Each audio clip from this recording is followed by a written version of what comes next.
State ব্যাংকের মালদা ব্রাঞ্চে আমার কাউন্টার থেকে ৫৩,০০০ টাকা চুরি করে চোর ধরা পড়লে চোরের মালিক তথা ব্যাংকের খুব important cash credit customer Bishnu Ghosh ব্যাংকের সঙ্গে আমার বিরুদ্ধে যে চক্রান্ত করে তার স্ক্রিপ্ট অনুযায়ী ঘুষখোর চিফ ম্যানেজার উজ্জ্বল কুমার ও ক্যাশ ক্রেডিট ম্যানেজার বিশাল কুমার আমার ওপর প্রথম যেদিন অত্যাচার শুরু করে তার ভয়েস রেকর্ডের পরের হুমকি।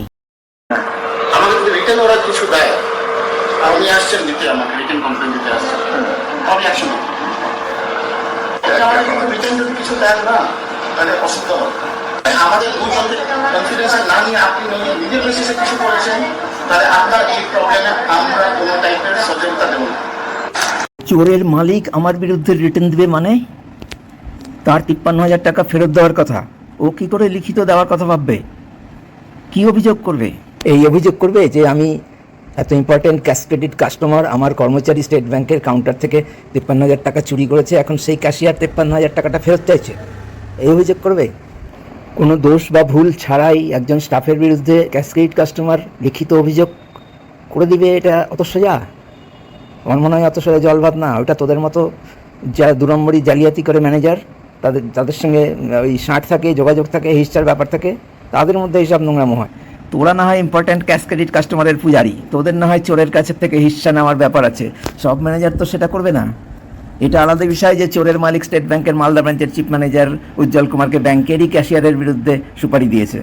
চোরের মালিক ক্যাশ ক্রেডিট কাস্টমারের প্রতি তোর দায়বদ্ধতা আছে, কিন্তু স্টেট ব্যাংকের কাছ থেকে বেতন নিয়েও ব্যাংকের প্রতি তোর দায়বদ্ধতা নাই। চোরকে বাঁচানোর দায়বদ্ধতা তোর আছে, তাই তোকে কাস্টমারের কাছ থেকে লিখিত অভিযোগ নেওয়ার দরকার পড়ে, যেটা স্টেট ব্যাংকের অফিসারদের একটা অতি প্রচলিত প্র্যাকটিস। তোরা তো ব্যতিক্রম। চেয়ারম্যান রজনীশ কুমার, তুই মালদা ব্রাঞ্চের চিফ ম্যানেজার উজ্জ্বল কুমার, মালদা ব্রাঞ্চের ক্যাশ ক্রেডিট ম্যানেজার বিশাল কুমার, তোরা তো স্টেট ব্যাংকের চুরি করার, পয়সা কামানোর একটা গ্যাং, পয়সা খাওয়ার। তুই যে ভয়ঙ্কর একটা চামার সেটা তো আমি প্রথম দিনের কথাতেই বুঝতে পেরেছি। সেই জন্যই তো আমার সন্দেহ হয় এবং আমি তোদের অত্যাচারের ভয়েস রেকর্ড নিতে পেরেছি। তবে স্টেট ব্যাংকের বাকি সমস্ত স্টাফও যে তোর প্ররোচনায় চোরের সমর্থনে দাঁড়িয়ে একজন খাঁটি মানুষের বিরুদ্ধে মিথ্যা প্রচার করবে, এটা আমি ভাবতে পারিনি। আমার পক্ষে এটা ভাবা সম্ভব ছিল না। মালদা ব্রাঞ্চেরই ৪০ জনের মতো স্টাফ, মালদা জেলার ৩০০-৪০০ স্টেট ব্যাংক স্টাফ, পশ্চিমবঙ্গের ১৪-১৫ হাজার স্টেট ব্যাংক স্টাফ, খুব কম করে ১৮ থেকে ২০,০০০ হতে পারে, আমি খুব কম করে ধরছি। আমি তো জানি না এখন সবাই নপুংসক, সবাই ব্যক্তিত্বহীন, সবাই মানবিকতাহীন, সবাই নৈতিকতাহীন। এত কুৎসিত ভাবনা আমার পক্ষে কখনোই ভাবা সম্ভব না।